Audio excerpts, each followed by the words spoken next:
చివరిగా ఆయన ప్రశ్న ఒకటే, మీరు తప్పు చేయకపోతే డిఎస్సికి సంబంధించి ఉపాధ్యాయుల యొక్క ఉద్యోగ నియామకాల్లో స్పోర్ట్స్ కోటాకు సంబంధించినటువంటి 372 ఉద్యోగాలలో మీరు అవినీతికి పాల్పడలేదు, అక్రమాలు చేయలేదు, మీకు సంబంధించిన మనుషులు 14-15 లక్షల రూపాయలకు ఒక్కొక్క ఉద్యోగాన్ని అమ్ముకోలేదు అని మీకు ధైర్యం ఉంటే సిబిఐ విచారణకు సిద్ధమా? ఒకవేళ నా హయాంలో 2019-24 కాలంలో APPSC Andhra Pradesh public service commission సంబంధించిన గ్రూప్ 1 ఎగ్జామ్స్ను మేము నిర్వహించినాము, వాటి మీద మీరు బురద జల్లే ప్రయత్నం చేస్తున్నారు కాబట్టి అది ఇది రెండిటికీ సిబిఐ విచారణకు ముఖ్యమంత్రి గారు ఆదేశం ఇవ్వండి, నేను నీకు సవాల్ విసురుతున్నాను తండ్రి కొడుకులకు అని చెప్పి నిన్న ముఖ్యమంత్రి గారు స్పష్టంగా మాట్లాడినారు. జగన్మోహన్ రెడ్డి గారు ముఖ్యమంత్రి గారిని ఉద్దేశించి.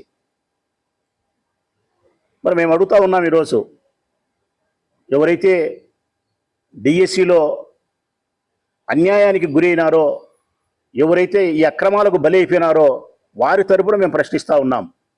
మరి మీకు అభ్యంతరం ఏంది? ఇప్పుడు రెండిటిపైన సిబిఐ విచారణకు ముఖ్యమంత్రి గారు ఆదేశించమను, నాటి ఏపీపీఎస్ పైన నేటి డిఎస్సి పైన రెండిటిపైన సిబిఐ విచారణ చేస్తే వాస్తవాలు ప్రజలకు తెలుస్తుంది, నిరుద్యోగులైనటువంటి యువతకు మేలు జరుగుతుంది.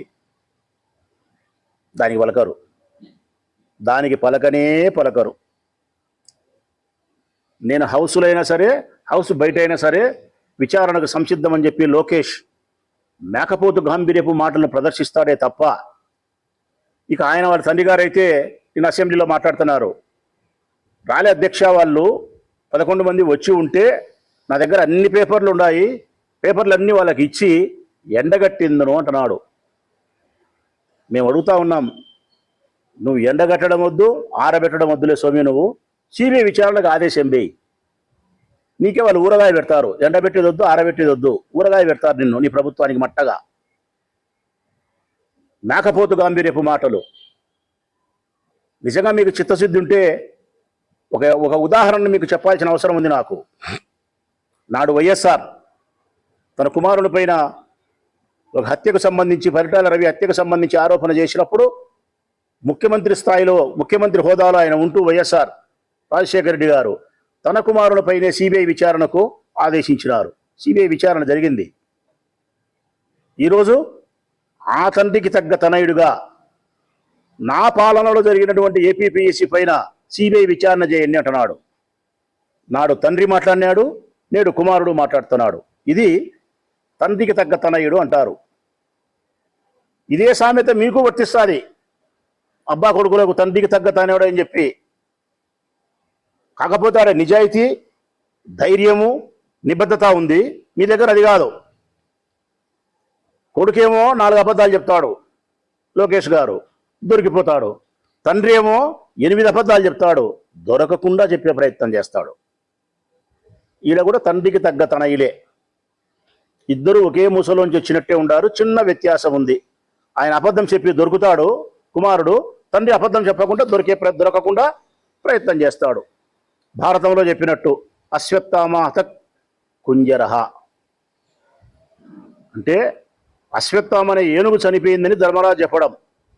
కానీ అది చెప్తే ద్రోణుడు అస్త్ర సన్యాసం చేయడు కాబట్టి, కుమారుడు చనిపోయినప్పుడు చెప్పాలా కాబట్టి, కుమారుడు చనిపోయినట్టు చెప్పాలా కాబట్టి అశ్వత్థామ అని తన కుమారుని పేరు బిగ్గరగా అరిసి, కుంజరహ అంటే ఏనుగు, ఏనుగని అశ్వత్థామ, ఏనుగని నామధేయం కలిగిన అశ్వత్థామ మరణించినాడు, అశ్వత్థామని నామధేయం కలిగిన ఏనుగు మరణించిందనే చెప్పడాన్ని నెమ్మదిగా చెప్తాడు కుంజరహ అని ధర్మరాజు. ఇట్టటోడు ఈయన ఎవరు? నారావారు చంద్రబాబు నాయుడు. లోకేష్ బాబు ఏమో అబద్ధం చెప్పి దొరుకుతున్నాడు, ఇలా దొరకకుండా చెప్పే ప్రయత్నం చేస్తున్నాడు. అంతే, అంతకుమించి పెద్ద వ్యత్యాసం అయితే లేదు. ఎంత అన్యాయానికి ఒడిగట్టినారు ఈ డిఎస్సీలు అంటే ఇంతవరకు రాష్ట్ర చరిత్రలో ఎప్పుడు లేకుండా స్పోర్ట్స్ కోటాలో ఏ ఉద్యోగాలు అయితే ఉన్నాయో అవి డిఎస్సి పరీక్ష రాయకుండానే వాళ్ళ దగ్గర సర్టిఫికేట్ ఉంటే ఉద్యోగాలు ఇస్తారంట. ఉపాధ్యాయ ఉద్యోగ నియామకాల్లో స్పోర్ట్స్ కోటాలో ఉండే 372 ఉద్యోగాలకు 372 మంది ఎవరే కానీ లేకుంటే మిగతా ఎంతమంది అయినా సరే స్పోర్ట్స్లో పాల్గొనే వాళ్ళు సర్టిఫికెట్ ఉంటే చాలంట, డిఎస్సి ఎగ్జామ్ రాయాల్సిన అవసరం లేదంట. ఇది అసలుకు రాష్ట్ర చరిత్రలో కని విని ఎరుగనటువంటి ఆశ్చర్యకరమైన సంఘటన ఉద్యోగ నియామకాలకు సంబంధించిన వ్యవహారంలో. దీనికి ప్రత్యేకంగా మళ్ళీ ఒక జీవో ఇస్తారు చంద్రబాబు నాయుడు గారు. GO number 4, GO number 47. ఈ 4 ఏం చెప్తాది, 47 ఏం చెప్తాది అంటే కనుక స్పోర్ట్స్ కోటాలో ఇవ్వబడిన ఉద్యోగాలకు డిఎస్సి పరీక్ష రాయాల్సిన అవసరం లేదు. ఇంతకంటే అవినీతి ఉందే? ఎక్కడైనా స్పోర్ట్స్ కోట అయినా, మిలిటరీ కోట అయినా, లేకుంటే బీసీ కోట అయినా, ఎస్సీ కోట అయినా, ఏ కోటా ఉన్నా కూడా ఆ కోటా కలిగిన వాళ్ళు పరీక్షను తప్పనిసరిగా ఎదుర్కోవాలా. ప్రాథమికమైనటువంటి ఆ పరీక్షను ఎదుర్కోవాల్సిందే. డిఎస్సి ఎగ్జామ్ రాయాల్సిందే. ఎగ్జామ్ రాసిన తర్వాత నీకు వచ్చిన మార్కుల ప్రకారం ఈ కోటా కలిగిన వానికి ఇన్ని ఉద్యోగాలు అన్నప్పుడు ఆ రాసిన వాళ్ళలో ఇన్ని మార్కులు యాడ్ అవుతాయనో, లేకుంటే స్పోర్ట్స్ కోటా అనే ఒక పద్ధతి ఉంటుంది. పరీక్ష రాయకుండా సర్టిఫికేట్ ఉంటే ఉద్యోగం ఇస్తామంటే దీనికి జీవో నెంబర్ 4 తీసుకొచ్చినారు, జీవో నెంబర్ 47 తెచ్చినారు. ఇంతకంటే ఆశ్చర్యకరమైన అంశం ఏంటంటే ప్రజలారా, అవి నియామకం చేసినారు. వాళ్ళకి కావాల్సిన 372 మందిని డబ్బులకు అమ్ముకున్నారు. అంగట్లో సరుకు అమ్మినట్టు ఉపాధ్యాయ ఉద్యోగాలు అమ్ముకున్నారు. అమ్ముకున్న తర్వాత ఆశ్చర్యకరం ఏం తెలుసునా, మళ్ళా GO number 23, GO number 25, GO number 56 ఈ 3 తీసుకొచ్చినారు. ఈ 3 జీవోలు తెచ్చి ఒక 2 రోజుల క్రితమో నెల క్రితమో తీసుకొచ్చినటువంటి 447 జీవోలు ఉన్నాయి కదా, పరీక్ష రాయకుండా ఉద్యోగాలు ఇచ్చేది, ఆ జీవోలు రద్దు చేసినారు. అంటే డోర్లు ఓపెన్ చేసేదానికి ఒక జీవో, మళ్ళీ వేరే వాడు రాకుండా ఆ డోర్లో క్లోజ్ చేసేదానికి మళ్ళీ ఇంకొక జీవో. అంటే దాని ఆంతర్యం ఏంటంటే కదా, ఇక రాబోయే భవిష్యత్ కాలంలో ఎవరైనా సరే స్పోర్ట్స్ కోటాలో సెలెక్ట్ కావాలంటే పరీక్ష రాయాల్సిందేనంట. ఇప్పుడు మాత్రం లేదంట పరీక్ష. ఇది ఇంకా అవినీతియా, అక్రమమా, అన్యాయమా కాదా? మళ్ళీ దీనికి తోడు తెలుగుదేశం పార్టీలో ఉండే వాళ్ళు చిన్నోని దగ్గర నుంచి మామూలు యూట్యూబ్లలో మాట్లాడే చిన్నోళ్ళు ఉంటారు. ఆ నెల్లూరులో ఆయన మాట్లాడుతుంటుంది పులిసీత అని, అట్లా వాళ్ళ దగ్గర నుంచి చిన్నోళ్ళు, నాలెడ్జ్ లెస్ అట్లటోళ్ళ దగ్గర నుంచి మంత్రుల వరకు తెలిసిన మూర్ఖులు, తెలియని మూర్ఖులు. తెలిసి కొంతమంది మూర్ఖులు కావాల్సిగా మాట్లాడుతున్నారు, తెలియని మూర్ఖులు కావాల్సిగా కొంతమంది మాట్లాడుతున్నారు. ఏమని, జగన్మోహన్ రెడ్డి గారు ఎప్పుడే కానీ టీచర్ పోస్ట్ ఫిలప్ చేయలేదంట, నారా చంద్రబాబు నాయుడు గారు వచ్చిన తర్వాతనే 16,000 ఉద్యోగాలు చేసినారంట, అసలు డిఎస్సి అనే ఎగ్జామ్ ద్వారా ఎప్పుడే కానీ ఉద్యోగాలు, ఉపాధ్యాయ ఉద్యోగ నియామకాలు జగన్మోహన్ రెడ్డి చేయలేదని చెప్తున్నారు. చెప్తే కదా తెలిసిన మూర్ఖులు, తెలియని మూర్ఖులు మాట్లాడే మాటలు స్పష్టంగా చెప్తా ఉన్నాం. టీచర్ పోస్టుల యొక్క భర్తీ జగన్ ప్రభుత్వము 23,699 చేసింది వివిధ రకాల్లో. 1998లో మీరు డిఎస్సి వేస్తే, మీరు సక్రమంగా జరపకపోతే మిగులుబడి ఉండబడిన కార్యక్రమానికి సంబంధించి 3,864 జగన్ ఫిలప్ చేసినాడు. 2008 డిఎస్సికి సంబంధించి 1,910 ఉపాధ్యాయ ఉద్యోగ నియామకాలు చేసినాడు. 2014 మీ ప్రభుత్వంలో, ఇప్పుడు మీరు ఏదైతే మెగా డిఎస్సి అని చెప్పుకుంటున్నారో, మీరు 2014లో దగ్గరికి వచ్చిన తర్వాత, ఎలక్షన్ దగ్గరకు వచ్చినాక డిఎస్సి పేరుతో మోసం చేసే ప్రయత్నం చేస్తే, జగన్మోహన్ రెడ్డి గారు వచ్చిన తర్వాత 8,926 నియామకాలు చేసినాడు. 2018 డిఎస్సికి సంబంధించి 7,254 చేసినాడు. 2018లో లిమిటెడ్ పోస్టర్స్ 24, ఎప్పుడు లాస్ట్ 2 రోజులు 3 రోజులు ఉద్యోగం చేసి రిటైర్ అయినాడు చూడి, 24 ఉద్యోగాలు వాళ్ళకు కల్పించినాడు. 2019 స్పెషల్ డిఎస్సి 521, కేజీవి రెగ్యులర్ పోస్టు 1,200, మొత్తం కలిపితే 23,699 ఉద్యోగాలను, ఉపాధ్యాయ ఉద్యోగ నియామకాలను డిఎస్సి ద్వారా జగన్మోహన్ రెడ్డి గారు 5 సంవత్సరాల కాలంలో చేసినారు. మరి మీరు తెలిసి మాట్లాడతారా, తెలియక మాట్లాడతారా అంటే, నా దృష్టిలో తెలిసిన మూర్ఖులు కొంతమంది, తెలియని మూర్ఖులు కొంతమంది. తెలిసిన మూర్ఖులేమో కావాల్సిగా ప్రజలు తప్పుదో పట్టించేదానికి, తెలియని మూర్ఖులేందో తెలియకుండా ఊరికి ఆవేశంగా మాట్లాడడం. అసలు ఇదంతా ఎందుకు లేబ్బా? పుట్టగోసలో మీరు చేసిన ఆ 16,000 ఉద్యోగాలు, మీరు నా దృష్టిలో పుట్టగోసే. ఉద్యోగాలు తక్కువ చేయడంలో నేను, ఉద్యోగాలు చాలా పవిత్రమైంది, ఆ పిల్లోనికి చాలా అవసరమైంది. సంఖ్య నారా చంద్రబాబు నాయుడు గారు, లోకేష్ గారు, తెలుగుదేశం పార్టీ వాళ్ళు చెప్పుకుంటారు కదా, సంఖ్య 16,000 అని. ఆ 16,000 నామ మాత్రమే మా దృష్టిలో. కారణం 1,35,000 సచివాలయ ఉద్యోగాలు రిక్రూట్ చేసినారు రా స్వామి. 1,35,000 సచివాలయ ఉద్యోగాలు రిక్రూట్ చేసినారు మగడా జగన్మోహన్ రెడ్డి 19 నుంచి 24 వరకు. మరి 1,35,000 ప్రభుత్వ ఉద్యోగాల ముందర నిరుద్యోగ యువతకు అవకాశం కల్పించినటువంటి నాటి జగన్మోహన్ రెడ్డి ప్రభుత్వం ముందర మీరు నియమించిన ఈ 16,000 ఉద్యోగాలు పుట్టకోశా కాదా? సిగ్గుండాల మాట్లాడుకునే దానికి. ఇంత నోరేసుకొని అచ్చెన్నాయుడు ఆంబోతు మాదిరి అడుస్తున్నాడు శాసన మండలిలో. సిగ్గుండాల మాట్లాడేదానికి రొంతన్నా మీకు. 1,35,000 ఉద్యోగాలు ఇస్తూ ప్రజలారా, నా విజ్ఞప్తి ఏం తెలిసిన ప్రజలకు, ప్రజలు కానీ పత్రికలు కానీ మేధావులు కానీ చిట్ట చివరకు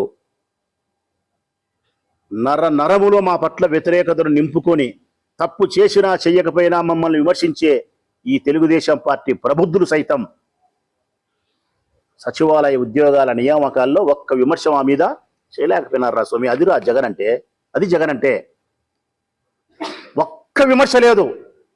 1,35,000 సచివాలయ ఉద్యోగ నియామకాల్లో తెలుగుదేశం పార్టీ కూడా ఆనాడు మమ్మల్ని విమర్శించలేకపోయిందంటే కారణం అంత నిజాయితీగా, అంత నిక్కచ్చిగా, అంత నిష్కలంకంగా ఎవరికైతే రావాలో మెరిట్ ప్రకారం వాళ్ళకే ఉద్యోగాలు వచ్చినాయి. ఆ 1,35,000 మంది సచివాలయ ఉద్యోగస్తులు మాకు ఓటేసినారా?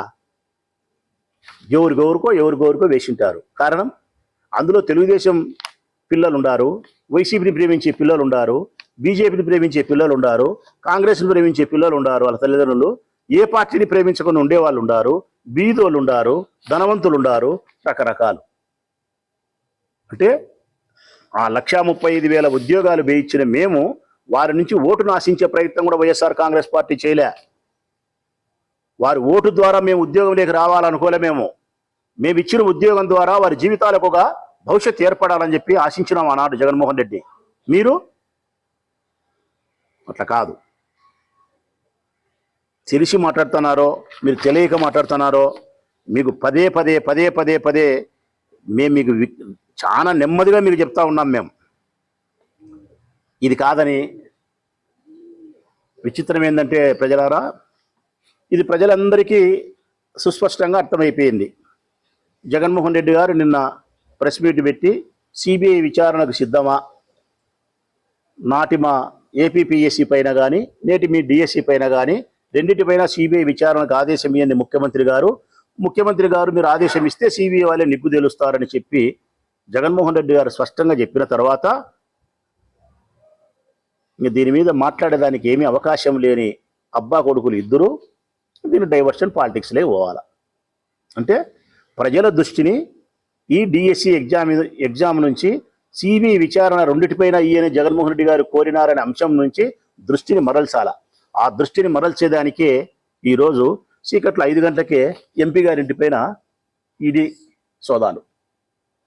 ఎంపీ గారింటిపైన అక్కడ హైదరాబాద్లో దేవిరెడ్డి శంకరెడ్డి పైన, అంటే వివేకానంద రెడ్డి హత్య కేసులో ముద్దాయిలుగా చెప్పబడుతూ ఉన్నప్పుడు దేవిరెడ్డి శంకరెడ్డి, మా అవినాష్ రెడ్డి ఇద్దరిపైన ఏకకాలంలో ఈడీ సోదాలు. చీకట్లో 5:30 నుంచి ఇప్పటి వరకు సోదాలు జరుగుతున్నాయి. దేనికి ఈడీ సోదాలు? ఈ ఎన్ఫోర్స్మెంట్ డైరెక్టరేట్ సోదాలు దేనికి జరుగుతున్నాయి ఈరోజు? ఒకే ఒక కారణమే. డిఎస్సి ఎగ్జామ్కి సంబంధించి జరిగిన అవినీతి అక్రమాలపైన జగన్మోహన్ రెడ్డి గారు సిబిఐ విచారణకు గట్టిగా కోరిన తర్వాత కుడితిలో పడ్డ ఎలక మాదిరి మీరు సమాధానం చెప్పలేక ప్రజల యొక్క దృష్టికోణాన్ని మరల్చేదాని కోసం, వివేకానంద రెడ్డి హత్య కేసులోకి మరల్చేదాని కోసం ఎంపీ గారి ఇంటిపైన ఈడీ సోదాలని చెప్పి మీ ఏబిఎన్ ఛానల్లోనూ, టీవీ5లోనూ, ఈనాడులోనూ, వార్తల్లోనూ రావాలా, సోషల్ మీడియాలో వైరల్ కావాలా, ప్రజల దృష్టికోణం ఇందులో నుంచి మరల్చాలా. ఇంతే కదా మీ ఉద్దేశం? డైవర్షన్ పాలిటిక్సే ఇది. 100కు 100% నేడు జరుగుతూ ఉండే ఈడీ సోదాలు డైవర్షన్ పాలిటిక్స్లో భాగంగానే డిఎస్సి ఎగ్జామ్ పైన జరిగిన అవినీతి అక్రమాలను మూసిపెట్టేదానికోసమే జగన్మోహన్ రెడ్డి గారు ఘాటుగా ప్రశ్నించిన తర్వాత సిబిఐ విచారణకు మీరు ఆదేశించలేని పరిస్థితుల్లో కుడితిలో పడ్డ ఎలక మాదిరి తప్పించుకునే ప్రయత్నంలో భాగంగా డైవర్షన్ పాలిటిక్స్. ఇటు ఎంపీ గారింటి మీద, దేవిరెడ్డి శంకరెడ్డి గారి పైన, వివేకానంద రెడ్డి హత్యకు సంబంధించి కానీ మరొక దానికి సంబంధించి కానీ వాస్తవానికైతే ఈరోజు ఛార్జెస్ ఫ్రేమ్ చేస్తున్నారు. వివేకానంద రెడ్డి హత్య కేసుకు సంబంధించి ఛార్జెస్ ఫ్రేమ్ చేస్తున్నారు ఈరోజు. అంటే అందులో ఎవరైతే ముద్దాయిలుగా నిర్ణయించబడినారో ఆ ముద్దాయిలందరూ కోర్టుకి ఈరోజు హాజరైతే గన కోర్టు వారు ఛార్జెస్ ఫ్రేమ్ చేస్తారు. ఛార్జెస్ ఫ్రేమ్ చేయడం అంటే షెడ్యూల్ ఇస్తారు విచారణకు షెడ్యూల్ ఇవ్వడం అంటే గన ఇంకా దీంట్లో పొద్దునుగులు సునీతమ్మవై ఇది ఉంది నల్లుంది తెల్లుందని చెప్పేది లేదు. తెలుగుదేశంలో పొద్దునుగులు జగన్ని పిలిచాలా భారతమ్మని పిలిచాలనేది లేకుండా ఆడికి కథ సమాప్తము అని. ఆ కథ సమాప్తం కాకుండా దాని ఇంగారంతో లాగాలనా, లేకుంటే డిఎస్సి ఎగ్జామ్కి సంబంధించి ఇతను దృష్టికోణాన్ని ప్రజల దృష్టికోణాన్ని మళ్లించాలనా? ఇది తప్ప వేరే కారణం ఏముంది? ఈ రాష్ట్ర ప్రభుత్వము 2 సంవత్సరాల 3 నెలల కాలములో 27 నెలల కాలములో ప్రతినిత్యము చేస్తూ ఉండేది దోపిడీ, ప్రతినిత్యము చెప్తా ఉండేది అబద్ధం, ప్రతినిత్యము మాట్లాడుతూ ఉండేది జగన్మోహన్ రెడ్డి గారి పైన విమర్శలు, ప్రతినిత్యము చేస్తూ ఉండేది డైవర్షన్ పాలిటిక్స్. ఇంతే. వారు చేసిన తప్పులను తప్పించుకునేదానికి కప్పిపుచ్చుకునేదాని కోసం జగన్ పాలన గతంలో జరిగిన పాలన పైన ఆరోపణలు, లేదంటే డైవర్షన్ పాలిటిక్స్లో భాగంగా లడ్డు అంటారు, వివేకానంద రెడ్డి హత్య అంటారు, గొడ్డలు అంటారు, తల్లి అంటారు, చెల్లి అంటారు, లేకుంటే విజయవాడ బోట్ అంటారు. ఇంతేనా? మళ్ళీ దానికి తోడు మళ్ళా లోకేష్ గారు మళ్ళీ ఈరోజు పేపర్లో ఒక కామెంటు. నిన్న జగన్మోహన్ రెడ్డి గారు మాట్లాడుతూ ఏపీపీఎస్సికి డిఎస్సికి వ్యత్యాసం తెలియ ఆయనకు 2 అయ్యే కదని మాట్లాడుతానని ఒక వ్యంగ్య దూరంలో మాట్లాడుతున్నారు. జగన్మోహన్ రెడ్డి గారికి ఏపీపీఎస్సి గురించి కానీ డిఎస్సి గురించి కానీ తెలియదా? డిఎస్సిలో ఏ ఉద్యోగాలు నియామకం చేస్తారు, ఆంధ్రప్రదేశ్ పబ్లిక్ సర్వీస్ కమిషన్ సంబంధించి ఏ ఉద్యోగాలు చేస్తారు, 5 సంవత్సరాలు ముఖ్యమంత్రిగా పనిచేసిన వ్యక్తి, అంత పెద్ద పెద్ద చదువులు చదువుకునే వ్యక్తి, అన్ని వ్యాపారాలు చేసిన వ్యక్తి, అంత తెలివైన వానికి తెలియదా? అదొక వ్యంగ్య ధోరణి. మాట్లాడేటప్పుడు ఫ్లోలో మాట్లాడేటప్పుడు ఏదో ఒక మాట అటో ఇటో మాట్లాడితే దాన్ని పట్టుకొని వ్యంగ్యంగా మాట్లాడు. నేను అడుగుతా ఉన్నా లోకేష్ను, నువ్వు జగన్మోహన్ రెడ్డి గారిని ఏపీపీఎస్సికి సంబంధించి కానీ డిఎస్సికి సంబంధించి కానీ ఎకతాళి చేయగలిగినంత భాషా పరిజ్ఞానం కానీ నీకు నేలకంత పలసగా ఉందే లోకేష్ బాబు? నీ నేలకి మందం, భాష మీద పట్టు లేదు, తెలుగు పదాలు సక్రమంగా పలకలేవు, స్వాతంత్ర సమరయోధులు అంటే చెప్పలేవు, పామోలీలు అంటే చెప్పలేవు, సార్వభౌమాధికారం అంటే పలకలేవు, గవాచ్ అంటే చెప్పలేవు, కిటికీ అంటే పలకలేవు. నాకు తెలిసి చెప్తానా కదా, రోజు 10 పదాలను తప్పు పలకాల తెలుగులో.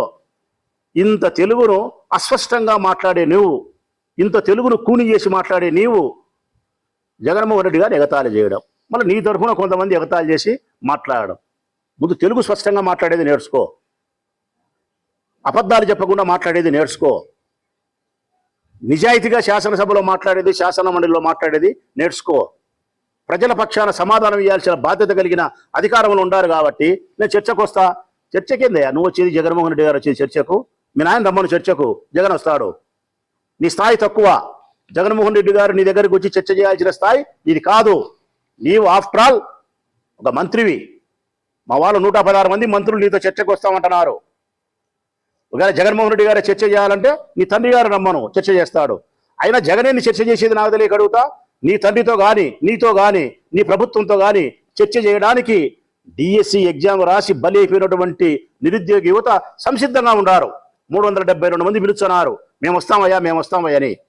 మీరు వాళ్ళతో చర్చ చేయండి, ప్రజావేదికను ఏర్పాటు చేయండి, నిరుద్యోగ యువతను పిలిపియండి, వారితో మాట్లాడండి, వారి అనుమానాలు నివృత్తి చేసే ప్రయత్నం చేయండి. 62 మంది కోర్టుకి ఇచ్చినారు కేసులు, కోర్టులో సమాధానం చెప్పండి. మీరు కోర్టులో డిఎస్సికి సంబంధించి సమాధానం చెప్తారా, లేకుంటే ప్రజావేదికను ఏర్పాటు చేసి ఆ నిరుద్యోగ యువత బలిపోయిన వాళ్ళని పిలిచి వాళ్ళతో చర్చ చేసి వారి అనుమానాన్ని నివృత్తి చేస్తారా? అయిలే. నేను హౌస్ బయటైనా సరే హౌస్ లోపల ఎన్ని మేకపోతు గాంభీర్యం మాటలు, ఉత్తర కుమారుని ప్రగల్భాలు. ఈ ఉత్తర కుమారుని ప్రగల్భాలు మీరు మానుకోవాలా, ఈ మేకపోతు గాంభీర్యపు మాటలు మీరు మానుకోవాలా. మీరు ప్రజలకు బాధ్యత కలిగి ఉండి సమాధానం ఇచ్చే స్థితిలోకి రావాలా. మీరు అబద్ధాలు చెప్పేది మానుకోవాలా. స్పష్టంగా జగన్మోహన్ రెడ్డి గారు సిబిఐ విచారణ కోరిన తర్వాత ఈ రాష్ట్ర ప్రభుత్వానికి సమాధానం చెప్పుకోలేక డైవర్షన్ పాలిటిక్స్లో భాగంగా ప్రజల దృష్టిని మరల్చేదాని కోసం ఈరోజు ఎంపీ గారు అవినాష్ రెడ్డి గారి ఇంటిపైన ఎన్ఫోర్స్మెంట్ డైరెక్టర్ ఈడీ సోదాలని చెప్పి ప్రజల దృష్టిని మరలుస్తున్నారు. ఇది ప్రజలు గమనించమని కోరుతా ఉన్నా. వీళ్ళు 100కు 100% డిఎస్సి ఎగ్జామ్ ద్వారా ఒక్కొక్క ఉద్యోగాన్ని, ఉపాధ్యాయ ఉద్యోగాన్ని అంగట్లో సరుకులు అమ్మినట్టు 15 లక్షల రూపాయలకు అమ్ముకున్నారు. చిట్ట చివరకు పిల్లలకు చదువు చెప్పే ఉద్యోగాలను కూడా మెరిట్ లిస్టు కాకుండా మనీ లిస్టు ప్రకారం డబ్బులు ఇచ్చిన వారికి అమ్ముకునే స్థితికి వచ్చినారంటే ఈ రాష్ట్రంలో ప్రజాస్వామ్యం ఉందా? ఈ రాష్ట్రంలో పేదవారికి మేలు జరుగుతుందా? ఈ రాష్ట్రంలో విద్యకు అగ్రతాంబూలం ఇచ్చే స్థితిగతులు ఉన్నాయా? ఈరోజు డబ్బులు పెట్టుకొని ఉద్యోగాలు కొనుక్కునే వాళ్ళు ఐవార్లుగా చదువు చెబితే పిల్లలకు చదువు వస్తుందా ప్రజలారా?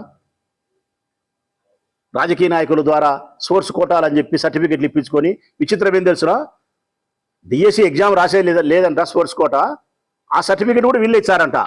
ఎవరు? వీళ్ళే. కూన రవికుమార్ ఒకదానికి అధ్యక్షుడు అంట, జూడో ఒకదానికి, జూడో ఒక ఆయన అంట, ఆయన బాలకృష్ణ అల్లుడు భరత్, ఇంకోదానికి ఇంకొక ఆయన అంట. వీళ్ళే ఆ స్పోర్ట్స్ దానికి అధ్యక్షులు అంట, వీళ్ళే సర్టిఫికెట్లు ఇచ్చారంట. ఆ సర్టిఫికెట్ ఆధారంగా పరీక్ష రాయకుండా ఉద్యోగాలు ఇచ్చారంట. వీళ్ళు పిల్లలకు చదువు చెప్తే చదువు వస్తుందే ప్రజలారా? ఇట్లా ఉపాధ్యాయ ఉద్యోగ నియామకాల్లో ఇంత ఘోరమైన అవినీతికి ప్రభుత్వం పాల్పడితే వీళ్ళనా మనం ఎన్నుకునేది? ఇంత వాగ్దానం చేసి సంక్షేమ పథకాలు కానీ అభివృద్ధి కానీ మోసం చేసింది వీళ్ళ? ఇంత ఉద్యోగాల విషయంలో ఇంత మోసమా? నిరుద్యోగ యువతకి ఇంత అన్యాయమా? వ్యవసాయానికి ఇంత అన్యాయమా? ఆడపిల్లల మానానికి ప్రాణానికి రక్షణ లేకుండా ఇంత అన్యాయమా? ఇట్లా చెబుతా పోతే 1,00,000 ఉన్నాయి.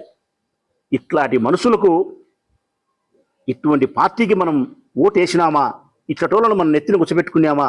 దరిద్రాన్ని నెత్తిన పెట్టుకున్నట్టు మనం నెత్తిన పెట్టుకున్నామని చెప్పి ప్రజలు బాధపడే పరిస్థితి ఎక్కడ చూసినా ఉంది.